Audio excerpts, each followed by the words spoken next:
आज के बाद इन फसादियों को, पाकिस्तान के दुश्मनों को अब मजीद मौका हमें। इस दफा इंशाअल्लाह जो फैसला कुन जंग के लिए हम निकलेंगे तो अपने घरों में हम बता के निकलेंगे। अगर हम वापस ना आए तो बस ठीक है, फिर हमारे जनाजे पढ़ लेना। खान हमारे पास नहीं आ जाएंगे, हमने इस मार्च को खत्म नहीं करना।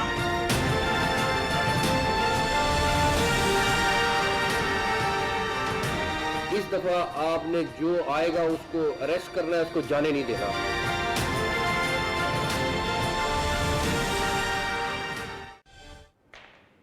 Very warm welcome to New Zealand. मैं हूं डॉक्टर मारिया जुल्फ़िकार खान। उस फाइनल कॉल की नाकामी के बाद पीटीआई की मुश्किलात में इजाफा हो रहा है। पीटीआई अंदरूनी टूट फूट का शिकार है। पीटीआई की फाइनल कॉल के नाम पर 24 नवंबर से मुल्क में बनने वाला घुटन और बेयकीनी का माहौल तो 26 नवंबर की रात को वफाकी हुकूमत की हिकमत अमली से ख़त्म हो गया, लेकिन फाइनल कॉल पीटीआई के लिए नाकाबिल तलाफी नुकसान का सबब बन गई। बानी पीटीआई की रिहाई के लिए शुरू होने वाला मार्च क़यादत के भागने और कारकुनान की मायूसी पर ख़त्म हुआ। अब इस वक्त दो बहुत अहम मामलात हैं। एक तरफ हुकूमत है जिसने इस मामले में अपनी रिच साबित कर दी, लेकिन खबरें जो आ रही हैं उससे लगता है कि अभी मज़ीद कुछ होना बाकी है। और दूसरी तरफ फाइनल कॉल की नाकामी के बाद पीटीआई की सूरत हाल है। प्रोग्राम के पहले हिस्से में हम बात करेंगे कि हुकूमत की अब अगली स्ट्रैटेजी, नेक्स्ट स्ट्रैटेजी क्या है। हुकूमत कौन से सख्त और अहम फैसले लेने का सोच रही है, क्योंकि वज़ीर आज़म भी कह चुके हैं कि अब वक्त आ गया है कि सख्त फैसले किए जाएं। प्राइम मिनिस्टर साहब ने क्या कहा, जरा वो सुन लेते हैं। आज के बाद इन फसादियों को, पाकिस्तान के दुश्मनों को अब मजीद मौका हमें नहीं देना चाहिए। मैं समझता हूं कि अगर 9 मई के जो मुजरिम हैं उनको अगर अदालतें कड़ी सजाएं वक्त पर दे देती तो आज हमें ये दिन न देखना पड़ता। हमें बहुत अर्क-रेज़ी के साथ इसके ऊपर सोच विचार करके फैसला करना है कि हमने आगे किस तरह बढ़ना है। I will not let this happen under all circumstances. I want to make it very clear. दिल खून के आंसू होता है कि इतनी मेहनत करके और हम इन फसादियों, मुल्क दुश्मनों के हाथों हम पाकिस्तान को तबाह कर दें, यह मुमकिन नहीं है, यह नहीं होगा इंशाअल्लाह। हमें अब बिल्कुल प्रोएक्टिव हमें सोचना होगा और फैसला करना होगा, क्योंकि ये कोई तहरीक नहीं है, ये तखरीबकारी है। इसके अलावा बलूचिस्तान असेंबली में पीटीआई पर पाबंदी की रेजोल्यूशन जो है वो पास हो चुकी है, जबकि पंजाब असेंबली में भी एक ऐसी ही रेजोल्यूशन जमा हुई है। खैबर पख्तूनख्वा में गवर्नर राज लगाने की बातें भी हो रही हैं। प्रोग्राम के पहले हिस्से में हमारे साथ इस सेगमेंट में वफाकी वज़ीर इत्तलात अताउल्लाह तार साहब मौजूद होंगे, जिनसे इन्हीं मामलात पर बात करेंगे। तार साहब, very warm welcome to the programme. Tarar साहब, ये बताइए कि प्राइम मिनिस्टर साहब की जो बात हमने सुनी अभी, वो कह रहे हैं कि हमें एक डिसीजन जो है वो लेनी होगी कि इनके साथ किस तरह निपटना है, जिसके बाद पाबंदी, जिसके बाद गवर्नर राज की बातें जो हैं दे आर डूइंग राउंड्स। और जैसे कि मैंने इब्तदाई में भी कहा, बलूचिस्तान असेंबली में तो पास भी हो गई है, पंजाब में जो है वो इस वक्त जो है प्रेजेंट हुई है। You were the first one जिसने ये पाबंदी की अनाउंसमेंट की थी, and after that you had to face a lot of flak. बहुत ज़्यादा जो है क्रिटिसिज्म जो है वो आप पर आया। क्या अब ये समझा जाए कि अब ये वाकई ही होने जा रहा है? देखिए, मेरा पहले भी ये स्टांस था और मेरा अब ये स्टांस है कि ये एक दहशतगर्द जमात है। सियासी जमातें पुरतशद्दद जत्थे लेकर असले से लैस लश्कर कशी शहरों पर नहीं करते, अपने ही फोर्सेस के जवानों को शहीद नहीं करते, तो ये सियासतदान नहीं है, ये अफगान बाशिंदों का और हार्डन्ड क्रिमिनल्स का एक जत्था था जो फ्रंट लाइन पे लड़ रहा था। और जब गोलियां चल रही थी उनकी तरफ से, जत्थों की तरफ से, मैं मौके पे खड़ा था, गोलेलों से बंटे चला रहे थे, तो हमने ये सारा कुछ खड़े होकर फेस किया फ्रंट लाइन पे। और हमने देखा ये कौन लोग हैं। मैं मिला भी हूं जो अरेस्टेड लोग थे 3-4, उनसे मैंने देखा कि उनकी कोई सियासी नजरियात नहीं थे। हार्डन्ड क्रिमिनल्स और स्टेट ऑफ पाकिस्तान के खिलाफ नजरिया रखने वाले लोग और गैर मुल्की बाशिंदे ये इसमें शामिल थे। अब जो हमने अब फैसले किए हैं वो सारे फोकस्ड हैं, एक तो अच्छी प्रोसिक्यूशन टीम कि इन लोगों को जो इसमें शामिल थे लश्कर कशी में, जत्थाबंदी में, इनको करार वाकई सजाएं दिलवाई जाएं, उसका मैकेनिज्म, उनकी निशानदही से लेके। और मैं आपको ये कंफर्म करना चाहता हूं, शायद ये खबर किसी और के पास ना हो, तकरीबन 1200 लोगों की निशानदही हो चुकी है एज वी स्पीक। और निशानदेही के बाद मुकदमात को ट्रायल की तरफ लेके जाना। और देखिए हमारे लिए मयार वही है जो कैपिटल हिल अटैक केस में था, लंदन राइट्स वाले केस में था, कि विद इन मंथ्स जो है इसको इसके कंक्लूजन तक लेके जाना। एक तो ये जो फैसला हुआ है, दूसरा देखिए एंटी राइट फोर्स रेज करने के हवाले से, फोरेंसिक लैब को स्ट्रेंथन करने के हवाले से फैसले हुए हैं कि आइंदा कोई ये जुर्रत ना कर सके। वैसे अब मुझे नहीं लगता कि जो मौजूदा हालात हैं, और आज सुना है कि बुशरा मानिका साहिबा ने गालियां दी हैं सलमान अकरम राजा साहब को, मेरे उस्ताद है, मुझे दुख हुआ, और साहिबजादा हामिद रजा को, जिसके वालिद मैं समझता हूं कि हमारे लिए बहुत काबिल एहतराम थे, हमें आज भी उनका बहुत एहतराम है, उनको गालियां दी गई हैं और उनके बारे में तरह तरह के अलकाबात से उनको नवाजा गया है। तो मैं तो बड़ा शर्मिंदा हूं कि हामिद रजा साहब जैसा बंदा, अजीम बाप का बेटा है, उसको गालियां दी गई। राजा साहब जहां मिलते हैं, इफ आई मे इंटरजेक्ट, ये तो आप बिल्कुल ठीक कह रहे हैं कि जी प्रोसिक्यूशन का आपने एक बता दिया कि एक तगड़ी प्रोसिक्यूशन जो है वो की जाएगी ताकि it should be a repeat of 9th में। हैविंग सेड दैट, जो पाबंदी की बात हो रही है, क्या आप इसको कैटेगोरिकली इंडोर्स कर सकते हैं या डिनाई कर सकते हैं? इस पे अगर एक मुझे कोई कैटेगोरिकल मौक़िफ़ हुकूमत का अगर दे दें। देखिए पहली बात तो ये है कि जिस तरह मैंने कहा कि हमारा ऑफिशियल मौक़िफ़ ये है कि ये एक दहशतगर्द जमात है, ये सियासी जमात नहीं है। हैविंग सेड दैट, इसका प्रोसेस आगे कब चलना है, किस तरीके से उसको आगे लेके चलेंगे, मैं फ़िलहाल इससे इज्तनाब करूँगा, और फर्दर डिटेल्स कुछ तरह कंफर्म होती हैं तो आप तक हम ज़रूर दे देंगे। मगर ये फैसला कर लिया गया है कि किसी भी कल्प्रेट को स्पेयर नहीं करना, और आइंदा के लिए भी ये let it be a lesson. और ये आप वैसे भी पॉलिटिकली इतने वीक हैं कि अब आपस में बदस्तों गिरेबां हैं, लड़ रहे हैं, मगर आइंदा इनको भी ये सबक है कि ये पॉलिटिकली इस काबिल नहीं हैं कि ये काम कर सके। आखिरी जो इन्होंने 126 दिन का धरना दिया था, उस वक्त की इस्टेब्लिशमेंट की बैकिंग से दिया था। इस्टेब्लिशमेंट पीछे ना होती तो शायद वो भी ना कर सकते। तो ये भी साबित हुआ कि ये कोई काम अपने तौर नहीं कर सकते हैं, ये इतने नाकाम लोग हैं। राइट, लास्ट टाइम जब आपने ये बात की थी, पाबंदी की बात की थी, तो like I said at the expense of reputation, बहुत ज़्यादा you faced a lot of flak, और उस वक्त भी आपसे ये सवाल हुआ था कि क्या आपके जो आपके एलाइज पार्टीज़ हैं, जिसमें बिलखुसूस पीपल्स पार्टी का नाम लिया जाता है, आर दे ऑन बोर्ड? अब इस वक्त जो रेजोल्यूशन जो पास हो गई है वो हुई है बलूचिस्तान असेंबली में, जहाँ पे चीफ एग्जीक्यूटिव जो है वो पाकिस्तान पीपल्स पार्टी से है। Would it be safe to say कि Pakistan Peoples Party is on board? जैसे आपने कहा कि अभी फैसला नहीं हुआ कि कब करना है, लेकिन लग रहा है कि ये करने जा रही है हुकूमत। Is the Pakistan Peoples Party on board? देखिए पाकिस्तान पीपल्स पार्टी से इस पर अभी ऑफिशियल एंगेजमेंट नहीं हुई, मगर उनके तासुरात आपने सुने और आपने देखा कि वो लश्कर कशी के हवाले से, जत्थाबंदी के हवाले से, ये जो एक कैपिटल पे एक सीज की गई और कैपिटल पे एक हमला किया गया, उस हवाले से उनके बिल्कुल तासुरात बड़े क्लियर हैं। तो अगर कभी ऐसा होता है तो ऑब्वियसली ऑफिशियली पीपल्स पार्टी से कोई बातचीत इस पे होगी, तभी आगे बढ़ा जाएगा। हमारे एलाइज भी हैं, हमारे गवर्नमेंट की बहुत बड़ी सपोर्ट है, तो मेरा नहीं ख्याल कि उनसे मशवरे के बगैर आगे बढ़ा जाएगा। और जब ये स्टेज आएगी, जैसे मैंने कहा, तो उनसे मशवरा लाजमी तौर पे किया जाएगा। अच्छा, क्या आपकी अपनी पार्टी के अंदर कंसेंसस है? बिकॉज राना सनाउल्लाह साहब को मैं सुन रही थी, आपके सीनियर जो हैं पार्टी स्टॉलवर्ट हैं, वो ये कह रहे हैं कि जी पाबंदी के हवाले से कोई कंसिडरेशन नहीं है।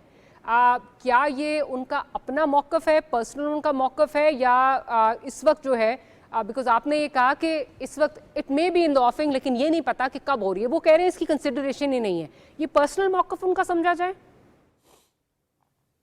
नहीं, देखिए वो दुरुस्त कह रहे हैं, क्योंकि जितना फोकस रहा है निशानदेही, केसेस की प्रोसिक्यूशन और केसेस को उनके मंतकी अंजाम तक पहुंचाने पर रहा है, और जितना मौक़िफ़ रहा है वो रहा है कानून साजी के हवाले से और आइंदा ऐसे लश्करों को रोकने के हवाले से, और जो बेहतर तरीके की मैनेजमेंट है ताकि ये फोर्सेस के जवान शहीद ना हो और फोर्सेस की भी प्रोटेक्शन की जाए, उस हवाले से फोकस रहा है। वो दुरुस्त कह रहे हैं कि ये मामला उस तरह से ज़ेरे बहस नहीं आया, और ऑब्वियसली अभी क्योंकि एक वाक़या हुआ है ताज़ा ताज़ा और सारा फोकस उस वाक़े के ऊपर है, तो ये ऑब्वियसली जब ये प्रोसिक्यूशन और ये केसेस के हवाले से और बाकी मामला तय हो जाएंगे, शायद उसके बाद किसी वक्त ये डिस्कस हो, मगर राना सनाउल्लाह साहब दुरुस्त कह रहे हैं। ठीक है। अच्छा तार साहब, दूसरी जो बात जो चहमगोइयाँ हो रही हैं शहर इक़्तिदार में, वो है गवर्नर राज के हवाले से। अगेन ये बहुत दफ़ा मैंने सवाल मुतअद्दिद जो हमारे हुकूमत में लोग हैं उनसे पूछा। ऑब्वियसली 18th अमेंडमेंट के बाद देयर इज़ रूट जो प्रेसिडेंसी से आता है और दोनों हाउसेज में जाता है। डिफ़िकल्ट रूट है, लेकिन वो एक रूट है जो अवेलेबल है even after the 18th amendment. क्या गवर्नर राज के बारे में कुछ जो है वो सोचा जा रहा है, सीरियस कंसिडरेशन है गवर्नर राज के हवाले से? देखिए डॉक्टर साहब, अगर लगाना होना तो वो जॉइंट हाउसेज वाला तब है जब उसको एक्सटेंड करना होता है। लगाने के लिए ऐसी कोई प्रोविजन नहीं है, तो ये लगाया जा सकता है, मगर ऐसी कोई कंसिडरेशन नहीं है। हम बिल्कुल इनको विक्टिम प्ले नहीं करने देंगे। ये ओप्रेसर्स हैं, ये अग्रेसर्स हैं, और मैं नहीं समझता कि ये कोई वाइज मूव होगी। तो इस हवाले से कोई फैसला नहीं है। और मैं बतौर पॉलिटिकल वर्कर भी ये समझता हूं कि जब हमारे पे भी गवर्नर राज लगाया गया था पंजाब में 2008 में, हम पॉलिटिकली हमें बहुत अपॉर्चुनिटी उसमें से मिली थी। तो मैं एज अ पॉलिटिकल वर्कर नहीं समझता कि ये कोई अच्छी और वाइज मूव होगी, और ना ही ये कंसिडरेशन में है। रेस्ट एश्योर्ड, ऐसी मैंने सोर्सेज से खबरें देखी, मगर मैं तमाम तरह इजलासों में मौजूद था। मैं ऑफिशियली आपको कंफर्म कर सकता हूं कि फिलहाल कोई ऐसा इरादा नहीं है और ये कोई अंडर कंसिडरेशन नहीं है मामला। अच्छा, एक चीज़ और, ये तो चलें बिल्कुल, ये इसमें एक इम्पटस देने वाली बात है। बहुत अच्छा है कि if it's not under consideration, PTI को मजीद इम्पटस देने वाली बात है। Having said that, vote of no confidence की जो बातें हैं, बिकॉज ऑलरेडी इतनी टूट फूट है पीटीआई के अंदर, क्या हुकूमत, एलाइड पार्टीज़ उसका कोई फ़ायदा उठा के वोट ऑफ नो कॉन्फिडेंस की तरफ, उस तरफ कुछ सोच विचार हो रही है? बिकॉज वो एक आइनी तरीका भी है, कुछ उस पर सोच विचार हो रही है? देखिए, मैं ये समझता हूं कि हम ये ज़रूर सोच रहे हैं कि जो केपीके के अवाम हैं, गयूर अवाम हैं, केपीके के बहादुर अवाम हैं, बड़े मुहब्बे वतन पाकिस्तानी हैं, उनके सेहत पे, इलाज पे, तालीम पे, सड़कों पे और उनकी फलाह बहबूद के लिए जो फंड लगना चाहिए वो लश्कर कशी पे लग रहा है। तो क्या ही अच्छा हो कि फेडरल गवर्नमेंट वहां पे अवामी फलाह बहबूद के मंसूबों पर फंड लगाए। अब ये अगर टीयर गैस शेल खरीदने में लगेगा, असला खरीदने में लगेगा, और एक दिन में करोड़ों रुपए का पेट्रोल पी जाएगी पीटीआई की हुकूमत लश्कर कशी करने में, और नौजवानों के लिए कोई टैलेंट हंट प्रोग्राम नहीं होगा, स्पोर्ट्स ग्राउंड नहीं होंगे, लेडी रीडिंग हॉस्पिटल की वही सूरत हाल होगी जो आज से 20 साल पहले थी, तो फिर क्या ही अच्छा हो कि फेडरल गवर्नमेंट जो है वो डायरेक्ट वहां पे पैसे लगाए और इनसे पैसों की कटौती करे जो इन्होंने पैसे जाया किए हैं।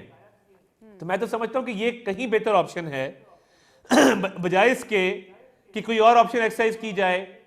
तो ये इस काबिल नहीं है। ये अवाम को वहां पे इन्होंने बिल्कुल इग्नोर किया है। कुरम में जो हुआ, क्या ये कुरम में जाके इन्होंने लॉ एंड ऑर्डर की मीटिंग की है? क्या वहां पे लोगों के जख्मों पर मरहम रखी है? क्या कोई भी इन्होंने वहां पे ऐसा इकदाम उठाया है जिससे वहां के लॉ एंड ऑर्डर में बेहतरी आई हो? तो मैं समझता हूं कि ये बेहतर ऑप्शन है बजाय इसके कि इनको कोई सियासी तौर पे शहीद कहा जाए। ठीक। अच्छा, कल प्राइम मिनिस्टर साहब ने बड़ी एक अच्छी बात की। उन्होंने दोबारा जो है वो दोहराया कि जी चार्टर ऑफ इकोनॉमी जो है, he spoke about it yet once again.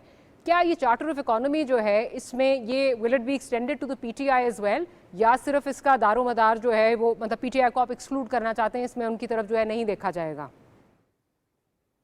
किस चीज में डॉक्टर साहब? I am sorry. Charter of economy की कल प्राइम मिनिस्टर साहब ने दोबारा जो है वो दोहराया। एक दफा एनडीयू में जब वो थे तो उन्होंने दोबारा इस पे बात। देखिए, वो जो उन्होंने बिल्कुल जो चार्टर ऑफ इकोनॉमी की बात की है उसमें किसी दहशतगर्द जमात से बात नहीं होगी, क्योंकि देखें ये जब इनको स्पेस मिलती है तो स्टॉक मार्केट क्रैश कर जाती है, नीचे चली जाती है। जैसे ये बैकफुट पे जाते हैं स्टॉक मार्केट ऊपर चली जाती है। इस मुल्क का बिजनेसमैन, ताजिर, दुकानदार, किसान, इस मुल्क की बिजनेस कम्युनिटी, चेंबर्स, वो इस बात को समझते हैं कि इन्वेस्टर कॉन्फिडेंस जो है वो पीटीआई के साथ मुमकिन ही नहीं है, वो बिजनेस फ्रेंडली लोग ही नहीं है। तो चार्टर ऑफ इकोनॉमी से उनका क्या लेना देना। ऊपर से देखे ना, इस मुल्क में नहीं, सॉरी इस मुल्क नहीं है, मुल्क में पढ़े लिखे लोगों की जरूरत है। जब बुशरा बीबी जैसे लोग अंडर मैट्रिक जो हैं वो पॉलिसी बना रहे होंगे और स्टेट के फैसले कर रहे होंगे, तो इस मुल्क का, सॉरी इस मुल्क का क्या बनेगा। अच्छा तार साहब, ये बताइए, आपने क्योंकि अभी बात की, आपने कहा जी 1200 लोगों की निशानदेही कर ली है, ऑब्वियसली रियासत उनके खिलाफ, जैसे आपने कहा, स्ट्रॉन्ग प्रोसिक्यूशन होगी, रियासत हरकत में आएगी।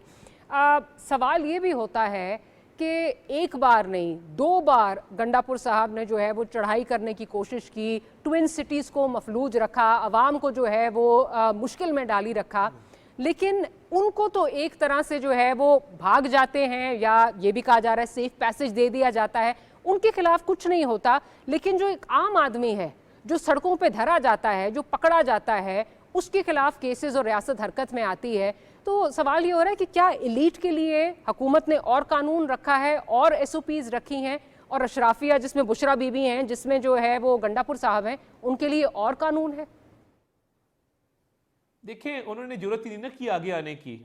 आते ना, मैं तो दावत देता रहा दोनों को कि आए, कंटेनर तक आए, डी चौक में मैं खुद खड़ा था।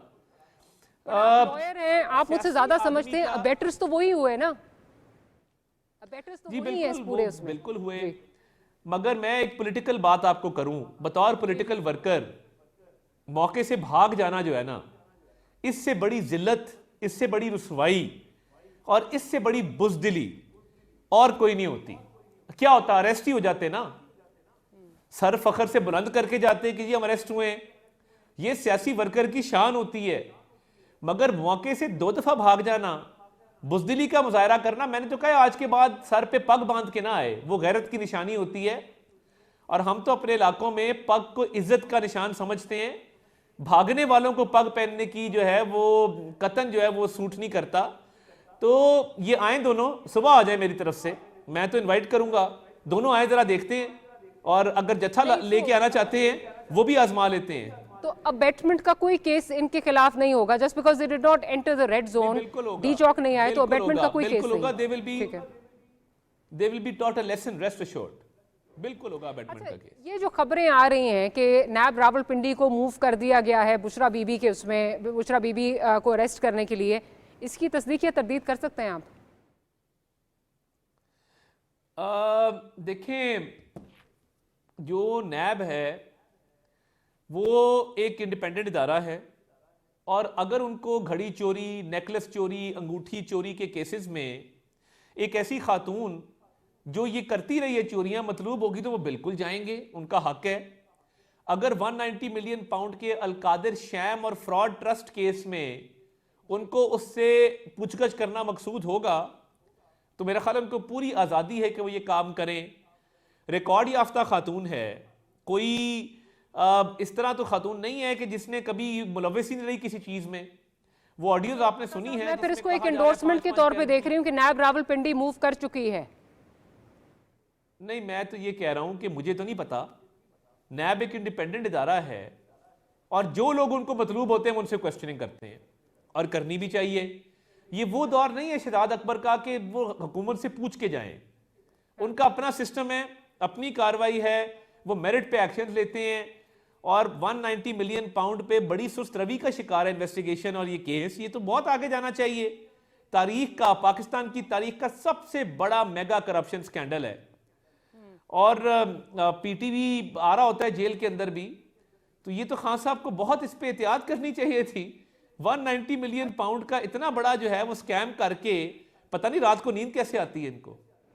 अच्छा, ये बता दीजिए, जो ये बातें हो रही हैं कि जी हुकूमत ने सेफ पैसेज दिया, बिकॉज ये कहा गया कि जी पीर सुहावा के ज़रिए जो है वो निकल गए यहाँ से, तो वहाँ पे तो मुतअद्दिद चेक पोस्ट जो हैं, कम से कम 2 चेक पोस्ट जो हैं वो आती हैं, तो कैसे वो निकल गए? क्या इसको मतलब, क्योंकि ये भी कहा जा रहा है कि हुकूमत या लॉ इन्फोर्समेंट एजेंसीज इनेप्ट थी, नहीं पकड़ सके, फिर वो सेफ पैसेज की बातें हो रही हैं, खबरें भी आ रही हैं कि हुकूमत ने सेफ पैसेज दिया है, इस पर क्या कहना चाहेंगे? वो असल में ना मजाक बना हुआ है। वो कह रहे हैं कि जिस तरह जूतियां छोड़ के, कपड़े छोड़ के, गाड़ियां छोड़ के ये भागे हैं, पुलिस वालों को हंसी बड़ी आई उस पर, वो इतना हंसे हैं इस चीज़ पे, तो मेरा ख्याल उसमें थोड़ी ताखीर हो गई पीछा करने में इनके, क्योंकि इस तरह तो मतलब कोई डकैत भी नहीं भागता जाने दिया जिस तरह ये हंसते-हंसते उन्होंने कहा ठीक है निकल जाओ, हंसते हंसते जाने दिया उन्होंने। नहीं, मैं ये नहीं समझता। देखें, ये स्टेट का काम होता है किसी भी तसादम से बचना, और इतलात ये भी थी कि अगर उन्होंने किसी अपने ही बंदे को फायर मार दिया वहां पे और एक अगली सिचुएशन क्रिएट कर दी, तो हम ये मौका लाशों वाला देना नहीं चाहते थे इनको। उनको इन द लार्जर इंटरेस्ट उनको जाने दिया गया, हंसते हंसते जाने दिया गया। नहीं, उनका ताकुब किया गया, ऐसा नहीं है कि जाने दिया गया, मगर मैं जिस तरह कहा है ना, मैं दावत देता हूँ आए ना सुबह इधर डी चौक में ही आ जाए। चलें, आपके इस जवाब में मेरा ख्याल है जो जिसको कहते हैं ना read between the lines, I am reading between the lines, I will read between the lines. Final जो मैं आपसे सवाल पूछना चाहती हूँ वो एक बहुत बर्निंग इशू है, स्पेशली जो सहाफ़ी कम्युनिटी है, हमारी कम्युनिटी के लिए मतीउल्लाह जान साहब का जो इशू है, उन पे जो FIR दर्ज हुई उस पर कोई और नहीं, the likes of Rana Sanaullah साहब, वो कह रहे हैं इतनी मज़ाक़ा खेज़ किस्म की FIR है कि मतलब वही जो एक रवायती होता है जी, इस पे ड्रग्स डाल दो, इस पे ये कर दो। क्या इसमें क्या होने क्या जा रहा है, and how does the government intend on pursuing it? देखिए, मैं बतौर information minister, let me first reiterate कि मैं I am a firm believer in the freedom of press, और मैं आज़ादी सहाफ़त, आज़ादी इज़हार राय के लिए हमने स्ट्रगल की इस मुल्क में, तहरीकों का हिस्सा बने हैं।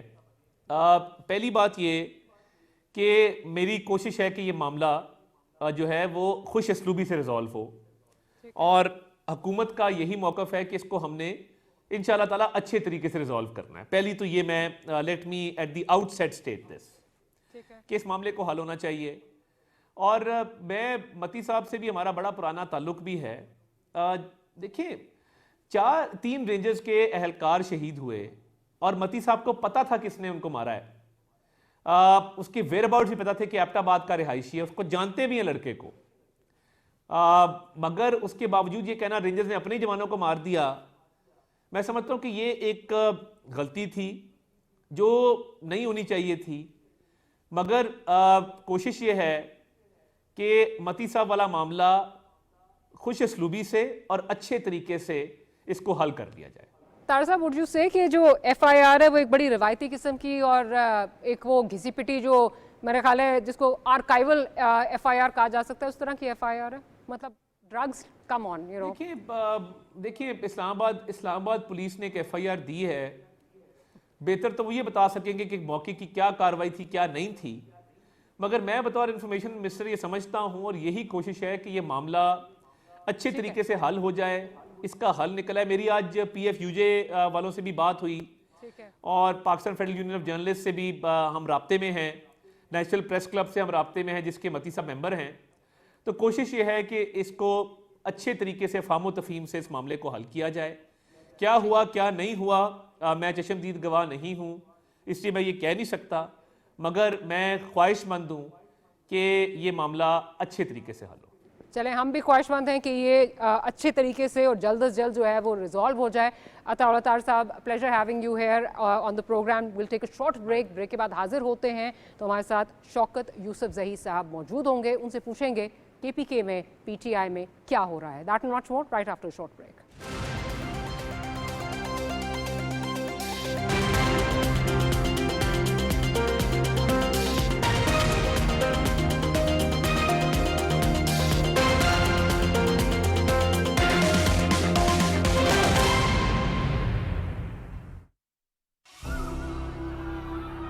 आखिर कब तक अपनी झूठी अना की जंग में इस पाक जमीन को खून से रंगोगे? तुम कातिल हो इन मासूम जानों के, बेकसूर माओं के, जिंदा दिलेर बेटों के। तुम कातिल हो तरक्की के, खुशहाली के, अमन के और इस नई नस्ल के रोशन मुस्तकबिल के। आखिर कब तक मुल्क जलाओगे? जब भी हम आगे बढ़ते हैं, हमारे ख्वाब पूरे होने लगते हैं, दुनिया हमें जानती है, हमारे जवानों को मानती है, मगर फिर से एक फितना आता है। जुल्म, जलाओ, घेराओ, कौम को भड़काओ, खुद फरार हो जाओ। यही है तुम्हारा सच। बेगुनाह लाशों के बेजमीर सौदेदारों, दुश्मन वतन को हम सब अब जानते हैं। बेनकाब चेहरों, जुल्म के पीरों को हम नहीं मानते। हमने आगे बढ़ना है रोशनी की राह पर। बेजमीर आवाजें, इसमें पिन्हा साजिशें अब हमें ना रोकेंगी। अपने लोग सलामत रहें, अमन और मोहब्बत हो हर गली और हर घर में। हम इस जमीन के वारिस हैं और इसकी हिफाजत करना हमारा वादा है।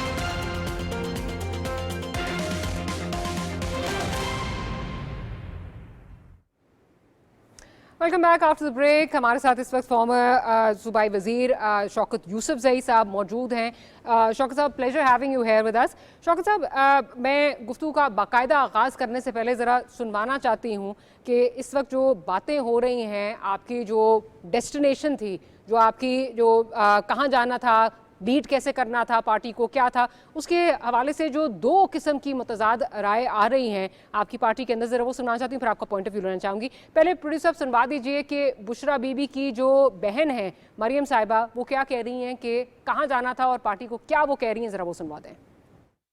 कल भी जो पॉलिटिकल कमेटी में मीटिंग हुई उसमें ये भी डिस्कस हुआ कि बैरिस्टर साहब ने झूठ बोला था कि खान साहब एग्रीड ऑन संजानी, और ये कल पॉलिटिकल कमेटी में बड़ा क्लियर हो गया, क्योंकि पहले पॉलिटिकल कमेटी को ये था कि जी बुशरा बीबी ने खुद फैसला किया। नहीं, date was given by Aleema आपा थ्रू खान साहब थ्रू अलीमा आपा, नॉट बुशरा बीबी। जो संजानी का फैसला है वो क्योंकि खान साहब ने इनको कहा था कि आपने डी चौक में ही जाना है, और ये बार बार जो बैरिस्टर सैफ और बैरिस्टर गौहर जाके खान साहब पे इम्पोज कर रहे थे, खान साहब डिडंट एग्री, उनका वीडियो बनाने, there is no video from Khan साहब। तो ये भी उसका भी जो ब्लेम है खामखा में जो है बुशरा इमरान पे डाल रहे हैं। I knew for a fact कि वो वहां से अपनी मर्जी से नहीं गई, और वो गुस्से में नहीं थी, वो डिसअपॉइंटमेंट में थी। वो उनसे पूछ रही थी कि आप लोग कहाँ थे जब आपके लीडर ने, इमरान खान ने आप लोगों को कॉल की थी, और अगर लेट्स से कि मेरे पे फायरिंग हो रही है, मुझे ये लोग निकाल के जबरदस्ती लेके जा रहे हैं, आप लोग बाकी कहाँ थे, आपने मुझे अकेले क्यों छोड़ा, आप लोग डी चौक तक क्यों नहीं पहुंचे। आप लोग डी चौक तक क्यों नहीं पहुंचे? अब मरवत साहब वो क्या कह रहे हैं, वो भी काफिले को एक लीड कर रहे थे, वो क्या कह रहे हैं, जरा वो सुन लेते हैं। मशवरत करके ये तय पाया कि हमने किसी सूरत में डी चौक नहीं बढ़ना है, बल्कि चाइना चौक कहते हैं, जो कलसूम अस्पताल के एन बिलमुकाबिल पीएसओ पंप को, इस पॉइंट से आगे वर्कर्स को नहीं बढ़ने देना है। तो वहां मैंने वर्कर्स को जमा किया और हमने उनको बताया कि ये फैसला हो चुका है कि हमने इस मकाम से कतई आगे नहीं बढ़ना है। अच्छा शौकत साहब, क्या आप ये समझते हैं कि जो आपसी रस्साकशी थी इसने आपके वर्कर को बहुत ख़वार किया है? उसने वर्कर को जो है वो बिल्कुल ही कंफ्यूज छोड़ दिया, ख़वार किया, in the line of fire रखा। बिस्मिल्लाहिर्रहमानिर्रहीम, बहुत शुक्रिया। देखो ये चीज़ें बदकिस्मती से अगर पहले हमारे सामने आ जाती कि खान साहब ने क्या कहा और लीडरशिप ने क्या कहा, बुशरा बीबी ने क्या कहा, हमें चूंकि इसका पता नहीं था। खान साहब ने कॉल दी और हम तो वर्कर हैं, सारे वर्कर चले गए, अल्हम्दुलिल्लाह वहाँ डी चौक तक भी पहुँच गए। लेकिन जिस तरीके से फसाइयत का मुजाहरा किया हुकूमत ने और जिस तरीके से उन्होंने तशद्दुद किया, मैं कहता हूँ पाकिस्तान की तारीख में इस तरह सियासी वर्कों के साथ इस तरह कभी डील नहीं हुआ है जो इस दफा हुआ। पता नहीं या तो हुकूमत खौफजदा। शौकत साहब, डेस्टिनेशन जो है वो क्या डी चौक, क्योंकि मरवत साहब कह रहे हैं, वो कहते हैं मैं कारवां से मुझे निकाला गया, चीफ मिनिस्टर साहब ने, मैं उनकी गाड़ी में जाके बैठा, उन्होंने निकाला, उन्होंने कहा वर्कर्स को डी चौक जाने से रोको। बुशरा इमरान साहिबा जो हैं वो ये कह रही हैं डी चौक क्यों नहीं पहुंचे। क्या आप समझते हैं आपसी जो है वो आपकी रस्साकशी चल रही थी, उसने इस वर्कर को बहुत कंफ्यूज भी किया है? यही तो बड़ा इशू रहा है हमारा कि डी चौक ही था जाना। लेकिन खान साहब से जब ये मिले, मैं चूँकि बैरिस्टर सैफ ने कहा ये कि हम जाके मिले हैं, और खान साहब ने कहा है कि अगर हुकूमत संजरानी पे भी राजी होती है तो आप वहाँ भी बैठ जाएं।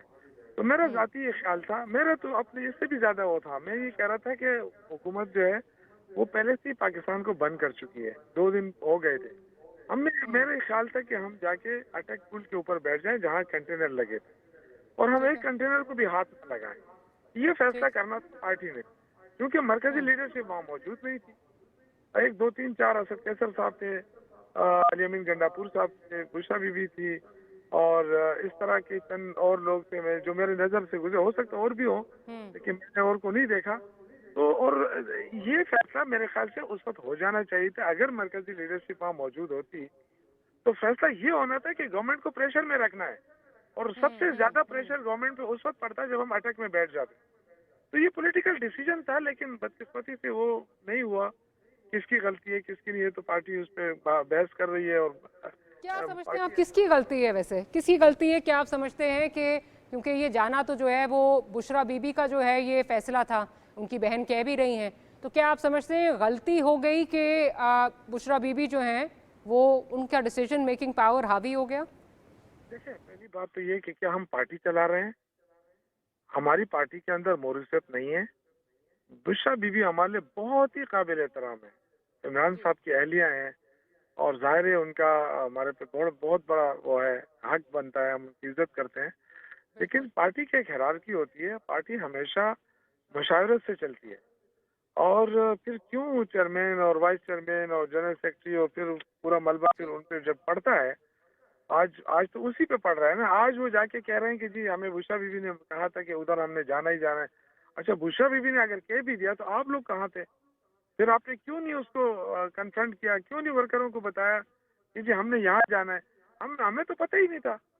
ये तो बड़ी बदकिस्मती थी कि आप समझते हैं कि ये चीफ मिनिस्टर का कसूर है कि एक जिस तरह आप लोग कहते हैं घरेलू खातून, एंड ऑफ कोर्स उनका कोई एक्सपीरियंस नहीं है पार्टी चलाने में, उनका स्ट्रैटेजी लीड करने में, धरने की या एहतजाजी सियासत लीड करने में कोई उनका एक्सपीरियंस नहीं है, तो फिर क्या ये गंडापुर साहब का कसूर है कि वो उन्होंने इस बयानिए को, बुशरा बीबी के नैरेटिव को हावी होने दिया, उनकी डिसीजन मेकिंग को हावी होने दिया? फिर चीफ मिनिस्टर का कसूर है? The buck stops at him? नहीं, चीफ मिनिस्टर तो सूबाई सदर है ना। देखिए, मैं एक तो पार्टी का फैसला होता है, मैं आपको पार्टी का फैसला करता हूँ। ये वफाक की जो मरकजी हमारी पार्टी है, डिसीजन तो उन्होंने इम्प्लीमेंट कराना था ना। और सीएम वो तो सीएम है, और जाहिर है गौहर साहब, आप समझते हैं जिसको कहते हैं ना अंग्रेजी में there's a term, the buck has to stop somewhere, तो the buck stops at the chief में आपके जो ये हैं बैरिस्टर गौहर साहब, उन पे जो है वो जाके चीज रुकती है, वो रिस्पॉन्सिबल है? एक गौहर साहब तो नहीं है ना, पूरी मरकजी पार्टी होती है, हायरार्की होती है, उसमें से किस बंदे ने ये कन्फ्रंट किया और क्यों नहीं समझाया? अगर बुशरा बीबी कह भी देती क्योंकि देखें वो अहलिया है। लेकिन यूसुफ ज़ई साहब, इस वक्त तो जो बैरिस्टर गौहर और जो बैरिस्टर सैफ जो पैगाम लेके आए थे उनको भी झुठला दिया गया है। उनकी बीवी की बहन कह रही हैं कि ये तो पार्टी के अंदर अब ये प्रूव हो गया है कि बैरिस्टर सैफ, जो कि obviously was accompanied by barrister Gohar, कि वो झूठ बोल रहे हैं, समझाने की बात ही नहीं हुई, उनको तो झुठला दिया गया है। देखें, वो जो बात कर रही है वो कोई पार्टी की तर्जुमान नहीं है, और ना ही उसका इससे कोई ताल्लुक है। एक पार्टी की हायरार्की है, जो कोई जहाँ गलती होती है हम खुद कह रहे हैं, और मैं आपसे खुद कह रहा हूँ। लेकिन देखें, बुशरा बीबी का तो उनका शौहर है ना, बेगुनाह जेल में है। अगर वो जिद भी करती उसका तो हक था, क्योंकि उनके जज्बात थे, वो खुद उसमें शामिल होना चाहती थी। ये तो अच्छी बात थी, उससे तो पढ़कर मोटिवेट हुआ है। लेकिन जो पार्टी की बाकी लीडरशिप थी ना, अगर वो इस चीज को संभाल लेती और हम आहिस्ता आहिस्ता चलते, हम अटक पे रुकते, और अगर हमने ज्यादा ही दिनों के लिए धरना देना था तो हम पिशावर मोड़ पे भी दे सकते थे, हम संजरानी में भी दे सकते थे, अगर खान ने इजाजत दी है। क्योंकि मेरे इल्म में तो नहीं है, लेकिन बैरिस्टर सैफ कह रहा है, बैरिस्टर गौहर साहब ने सियासी पार्टी को बताया कि जी खान साहब ने कहा था, लेकिन हम पे यकीन नहीं किया गया। भाई, आप पे यकीन नहीं किया गया तो आपको फौरन पार्टी का इजलास बुलाना चाहिए था। ये कोई बच्चों का खेल तो नहीं है कि आपने कहा कि मेरी बात नहीं मानी तो मैं पीछे हट गया। क्यों भाई, पार्टी है, पार्टी का फौरन इमरजेंसी इजलास बुलाना चाहिए था, ऑनलाइन बुलाना चाहिए था, डिसीजन लेना चाहिए था। तो मेरा जो वो था वो इस बात के ऊपर था। बाकी देखे, बैरिस्टर गौहर साहब इंतहाई नफीस आदमी है, अकरम साहब राजा साहब जो है वो इंतहाई नफीस आदमी है, बहुत ही मैं कहता हूँ कि इन पे कोई शक नहीं है कि नफासत ये तो नहीं कहती ना कि गलती नहीं हो सकती, तो फिर गलती किसी की तो थी ना। तो मरकजी लीडरशिप जब आप ये कह रहे हैं तो आपका मतलब है कि फिर सेक्रेटरी जनरल, पार्टी चेयरमैन, इनकी तो रिस्पॉन्सिबिलिटी हुई ना? फिर बिल्कुल हुई। मैं तो कह रहा हूँ, मैंने मरकजी पार्टी क्या कहा है, मैं ये कह रहा हूँ कि ये जो लोग कहते हैं ना कि ये कंप्रोमाइज है, नहीं, कंप्रोमाइज हरगिज नहीं है। इन्होंने बड़ी कुर्बानियां दी हैं, लेकिन गलती हो सकती है। अब मुझे नहीं पता ये क्यों खामोश रहे, क्या वजह थी कि अगर मेरे जिम्मे अगर कोई है और मैं इमरान खान का लायल हूँ और तो मैं तो इमरान खान की बात मानूंगा ना। मुझे इससे क्या सरोकार के कोई क्या कहे। तो अगर इमरान खान ने कहा है कि ऐसा करना है तो फिर मुझे वैसे करना चाहिए था। मुझे वर्कर्स को बताना चाहिए था कि जी इमरान खान का ये हुक्म है। तो मेरे ख्याल से थोड़ी सी गलतफहमी हुई है, न वर्करों को बताया गया। देखिए बिल्कुल चले, गलतफहमी हो गई। आपने भी और हमेशा आप लोगों ने कहा है कि जी मौरूसी पार्टी हमारी नहीं है, मौरूसियत पे हम नहीं चलते। फिर क्या वजह है कि बुशरा बीबी ने जो अलकाबात जिनसे नवाजा, जो पार्टी की जो लीडरशिप है उनको बेगैरत, बुज़दिल, गिद्ध, ये सारी चीज़ें जो उनको कहीं, ये फिर क्यों कहीं, जिसकी वजह से फिर इस्तीफे भी आए और अभी ये भी कहा जा रहा है मजीद इस्तीफे भी आएंगे? मुझे तो इसके बारे में इल्म नहीं है क्योंकि मैं सियासी कमेटी में भी नहीं हूँ, कोर कमेटी में भी नहीं हूँ। अल्हम्दुलिल्लाह इन्होंने सब पौधों से फारिग किया हुआ है, मुझे कोई इससे वो नहीं है। लेकिन मैं अगर ये हुआ है तो ये बिल्कुल ठीक नहीं है। इस पे पार्टी को बिल्कुल बताना चाहिए कि क्योंकि गाली देना ये किसी का हक नहीं है। हम देखें सियासत करते हैं, इज्जत के लिए करते हैं। इमरान खान के लिए जान भी हाजिर है और हमेशा से हम 1996 से लेकर अभी तक पार्टी के साथ खड़े हैं। हमें कोई ओहदा दे न दे मुझे परवाह नहीं है इसकी, लेकिन पार्टी के लिए आवाज क्या आपको देखें जितनी अब बुशरा बीबी के हवाले से बातें हो रही हैं और जैसे आप कहने चले आपने नहीं सुना, बट एक पार्टी का दरीना कारकुन होने के हवाले से क्या आप समझते हैं उनके सेंटिमेंट्स, उनके जज्बात जो हैं वो अपनी जगह, उनकी सब जो है वो रिस्पेक्ट करते हैं, लेकिन उनको सियासी मामलात से शायद दूर रखना चाहिए? क्या आप समझते हैं ये होना चाहिए? बिल्कुल होना चाहिए। अगर पार्टी के ओहदेदार हैं, अगर उनको इमरान खान ने रिस्पॉन्सिबिलिटी दी है तो बिल्कुल उनको रिस्पॉन्सिबिलिटी शो करनी चाहिए। ये हम किसी की कोई जाती हो तो नहीं है ना, ये कोई मुलाजिमत तो नहीं है, ये तो पार्टी है और पार्टी में हर एक की अपनी इज्जत होती है। हाँ गलतियां हो सकती है, अगर आज गलती हुई कल दुरुस्त कर ले और ये इसी तरह सीखा जाता है क्योंकि बहुत सारे लोग हमारे कोई दायमी सियासतदान नहीं रहे, हम सारे नए लोग हैं, गलतियां भी हो सकती हैं। लेकिन मैं समझता हूँ उनको मौका मिलना चाहिए, गौर साहब को मौका मिलना चाहिए, अकरम राजा साहब समझते हैं कि क्या आप समझते हैं कि जो इस वक्त जज्बात में जिस तरह जज्बात की बात की जा रही है, बुशरा बीबी के जज्बात की वजह से पार्टी के जो कारकुनान हैं, लीडरशिप है, वो नाराज हो रही है और शायद इस्तीफे मजीद और आ सकते हैं? नहीं, मैं देखिए इस्तीफों से फर्क नहीं पड़ेगा इस पार्टी पे क्योंकि वोट सारा खान साहब का है। देखिए मैं आपको एक बात बताऊं, देखिए इससे कामयाब रैली नहीं हो सकती थी ना, इससे कामयाब एहतजाज हो सकता था। अब अगर एहतजाज को हम नाकाम तो मैं नहीं कह सकता, इसलिए कि हुकूमत ने गोलियां चलाई है ना, गोलियों से लोग भागे हैं ना। ये कोई बारिश तो नहीं हो रही थी कि बारिश देख के लोग भाग गए, तो गोलियों की ट्रेनिंग तो हमने नहीं दी थी उनको कि भाई गोलियां चलेगी आपने खड़े होना है। ये तो बिल्कुल ही गलत है, ये तो सियासत का जनाजा निकाल दिया है, सियासी कल्चर तबाह हो गया है पाकिस्तान में। इसके लिए तो सबको आवाज उठानी चाहिए। लेकिन गौर साहब देखें, यूसुफ साहब देखें, जो आप लेके निकले थे, मैंडेट लेके निकले थे और हर महीने आप एक कॉल देते हैं, वो कॉल जो है नाकाम होती है, उससे आपके मसाइल जो हैं वो मजीद बढ़ रहे हैं। हुकूमत ने अगर दफ़ा 144 नाफिज की हुई है और आपके कोई और नहीं, आपके मरवत साहब जो हैं वो खुद बता रहे हैं कि चीफ मिनिस्टर ने कहा कि हमने वहाँ नहीं जाना, यहाँ पे पड़ाव कर लो।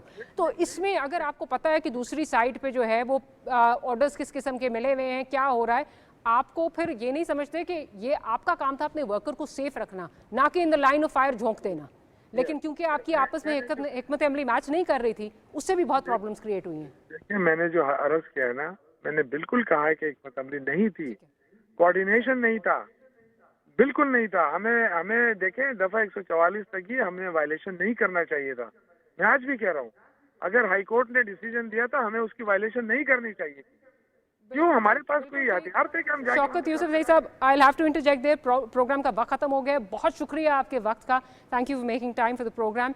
हमें प्रोग्राम के इख्तिताम पे हम पहुंच चुके हैं। Will have to close this programme, will see you tomorrow. Good night and अल्लाह हाफिज़।